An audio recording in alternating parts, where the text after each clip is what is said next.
Премьер-министр Жомарт Оторбаев өкмөт 2013-жылы бир катар кыйынчылыктарга карабастан негизги макроэкономикалык көрсөткүчтөрдү жакшыртуу, өлкөнү социалдык экономикалык жактан өнүктүрүү жаатында алгылыктуу иштерди аткара алды деди. Ошону менен бирге 2012-жылга салыштырмалуу ички дүң өнүм 10,5% өскөндүгүнө карабастан мамлекеттик киреше 17%га түшүп кеткен, же жоготу 15 миллиард сомду түзгөн деди. Талкуу учурунда айрым депутаттар учурдан пайдаланып, өкмөт башчыга өз маселелери боюнча суроолорду узатышты. Ал эми капталдан тийген катуу суроолорго Оторбаев баягы эле отко салса күйбөгөн, сууга чөкпөгөн жоопторду айтып жатты. Атам замандан берки көрүнүштүн кайталанганына нааразы болгон ата журттун лидери Жылдызхан Жолдошова лекция окугандын кереги жок, андан көрө Кыргызстанды кантип өнүктүрсө болот, ошолорду так жооп бербейсизби деп ачуусу келди. Буга жоопту болуп келгенде эле өкмөттү коргогон төрага Асылбек Жээнбеков өз комментарийин кошту.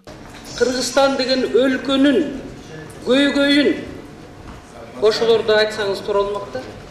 Мындай лекция окугандын бизге кереги жок да. Анан так кыска жооп берсеңиз. Көп маселелерде өзүңүз жооп берсеңиз, Жомарт Айымович.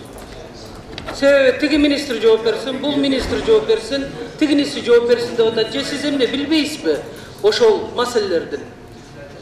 Менимче Асылбек Шарипович, эгерде премьер-министр ушинтип бизге лекция окуй берсе, анда биз суроолорубузду да бере албайбыз, эл күткөн отчетту да эл ала албайт. Ошону менен биздин убакыт жөн эле өтөт дагы. Андан кийин кышка кандай даярдык, чек ара маселеси, энергетика маселеси, суу маселеси, деги эле могу алып аткан очойтуп алып аткан кредиттерди кантип беребиз? Качан газ болот? Мына ушундай маселелерге так туура жооп бербейсизби?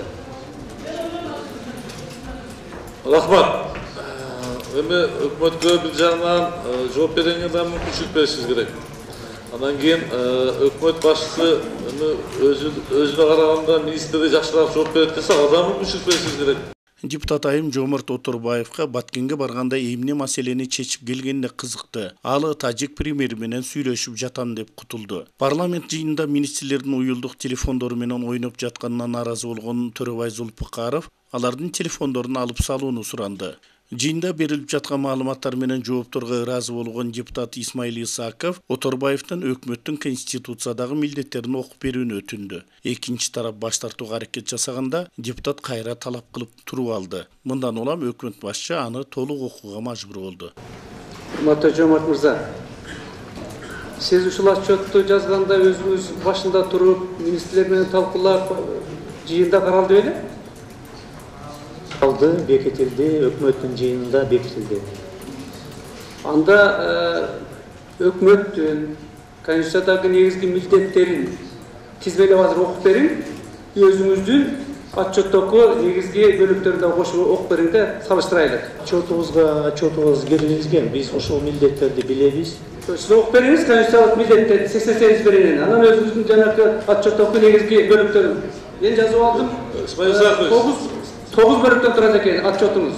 Исмаил Исакович, кечирипсиз, убакыт экономдош үчүн. Бул жак айтып атат, ошого карап киргиздик деп атат. Окуп берсин, ошону сиз да карап туруңуз, кабачы болуп туруп, депутаттар дагы, министрлер да карасын. Мен суроо берип атам, токтотуп койгула, менин убактымда окусун, жооп бериңиз. Жок, өзүбүздүн милдетибизди окуйбуз, конституцияны окуп бериңиз ошону тизмелеп. Макул мына. Биринчиси, экинчиси деп.